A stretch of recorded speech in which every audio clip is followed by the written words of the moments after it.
प्रिय श्रद्धालुओं, जय श्री कृष्णा, जय श्री राम, जय श्री महाकाल। श्रीमद् भगवद गीता के अध्याय 12 के श्लोक क्रमांक 1 में अर्जुन भगवान से फिर चर्चा करते हैं, फिर बातचीत करते हैं और कहते हैं, एवं सतत युक्ताये भक्तास्त्वां पर्युपास्ते ये चापक्षरमव्यक्तम तेषां के योग वित्तमः। अर्जुन भगवान से कहते हैं, जो अनन्य प्रेमी भक्तजन पूर्वोक्त प्रकार से निरंतर आपके भजन ध्यान में लगे रहकर आप सगुण रूप परमेश्वर को और दूसरे जो केवल अविनाशी सच्चिदानंद घन निराकार ब्रह्म को ही अतिश्रेष्ठ भाव से भजते हैं, उन दोनों प्रकार के उपासकों में अति उत्तम योग्यवेत्ता कौन है। अर्जुन का तात्पर्य है कि सगुण परमेश्वर को और दूसरे जो केवल अविनाशी सच्चिदानंद निराकार ब्रह्म को ही भजते हैं, अतिश्रेष्ठ भाव से भजते हैं, उन दोनों में उत्तम कौन है।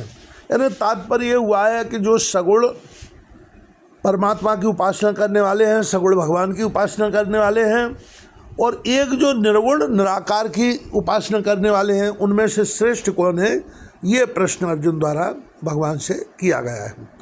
भगवान उत्तर देते हुए श्लोक क्रमांक 2 में कहते हैं, मय्यावेश मनो ये माम नित्ययुक्ता उपास्ते श्रद्धया पर्यो पेतास्ते में युक्त तमामतः। भगवान श्री कृष्ण कहते हैं कि मुझ में मन को एकाग्र करके निरंतर मेरे भजन ध्यान में लगे हुए जो भक्तजन अतिशय श्रेष्ठ श्रद्धा से युक्त होकर मुझ सगुण रूप परमेश्वर को भजते हैं, वे मुझको योगियों में अति उत्तम योगी मान हैं। इस श्लोक में भगवान ने स्पष्ट कह दिया है कि जो सगुण साकार परमात्मा की उपासना करते हैं या सगुण भगवान को भजते हैं, वो भगवान को अतिशय प्रिय होते हैं और उन्हें भगवान योगी की संज्ञा दे रहे हैं, उन्हें भगवान योगी ही मान रहे हैं।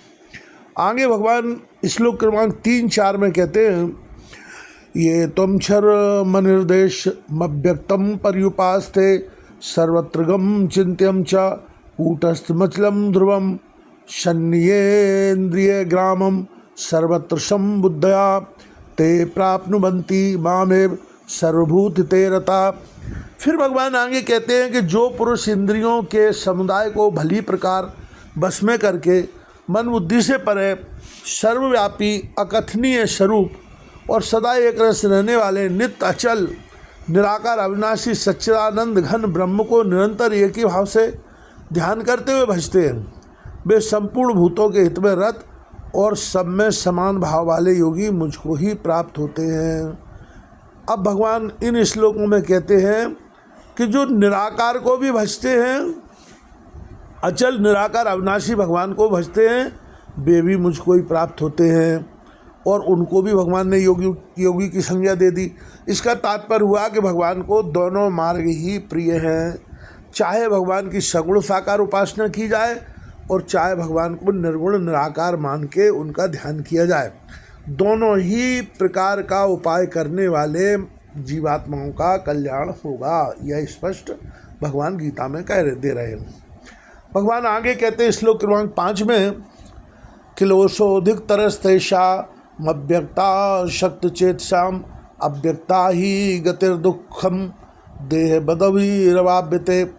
फिर भगवान कह रहे हैं कि उन सच्चिदानंद घन निराकार ब्रह्म में आसक्ति चित्त वाले पुरुषों के साधन में परिश्रम विशेष है, क्योंकि देहाभिमानियों के द्वारा अव्यक्त विषयक गति दुखपूर्वक प्राप्त की जाती है। अब यहाँ भगवान इस श्लोक में कह रहे हैं कि जो निराकार ब्रह्म की उपासना कर रहे हैं उसमें परिश्रम बहुत अधिक है। बात यह है कि वहाँ निराकार ब्रह्म में मन को टिकाने के लिए कोई अवलंब नहीं है, कोई साधन नहीं है।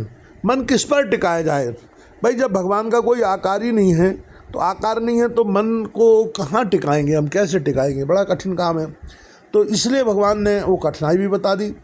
सगुण साकार में मन को टिकाने के लिए हमारे पास अवलंब रहता है, भगवान का नाम जप रहता है, भगवान की स्वरूप माधुरी रहती है, भगवान का धाम रहता है, भगवान की लीलाएं कथाएं रहती हैं। अनेक प्रकार की चीज़ें हमारे मन को टिकाए रखने के लिए रहती हैं, क्योंकि मन की आदत है कि मन को कुछ ना कुछ चाहिए, अवलंब चाहिए, सहारा चाहिए। मन निरंतर विचार करता रहता है और विचार सामान्यतः मन संसार का करता है, क्योंकि संसार में उसको रस मिलता है। तो संसार का विचार मन ना करे, यही जन्म मरण का कारण होता है, संसार का विचार करना। इसलिए सगुण साकार में उसके पास एक सहारा होता है और उस सहारे से वह स्वयं को जो है उसमें भगवान के रूप माधुरी में या नाम में या भगवान के धाम में या भगवान की लीला कथाओं में लगा सकता है। ये तु सर्वाणि कर्माणि मयि सन्न्यस्य मत्पराः अनन्येनैव योगेन मां ध्यायन्तु उपास्ते। भगवान श्लोक क्रमांक 6 में कहते हैं कि जो मेरे परायण रहने वाले भक्तजन संपूर्ण कर्मों को मुझ में अर्पण करके मुझ सगुण रूप परमेश्वर को ही अनन्य भक्ति योग से निरंतर चिंतन करते हुए भजते हैं, तेषामहं समुद्धर्ता मृत्यु संसार सागरात् भवामि नचराति पार्थ मय्यावेशित चेतसाम। भगवान कहते हैं कि हे अर्जुन, उन मुझ में चित्त लगाने वाले प्रेमी भक्तों का मैं शीघ्र ही मृत्यु रूप संसार समुद्र से उद्धार करने वाला होता हूँ।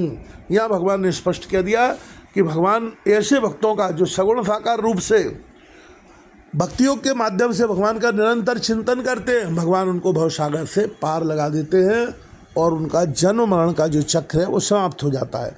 अन्य स्थिति में पुनरपि जननी पुनरपि जन्म पुनरपि मरणम पुनरपि जननी जठरे शयनम, 84 लाख योनियों में भ्रमण करना पड़ेगा। इसलिए सतर्क हो जाएं और भगवान का चिंतन करें, भगवान में मन लगाएं, भगवान को भजें, भगवान की लीला कथाएं सुनें और इसी जन्म में भवसागर पार हो जाएं, क्योंकि ये मनुष्य जीवन में भगवान का मनन चिंतन करने के लिए ही मिला है, भवसागर पार होने के लिए ही मिला है। यह भगवान स्पष्ट रूप से कह रहे हैं।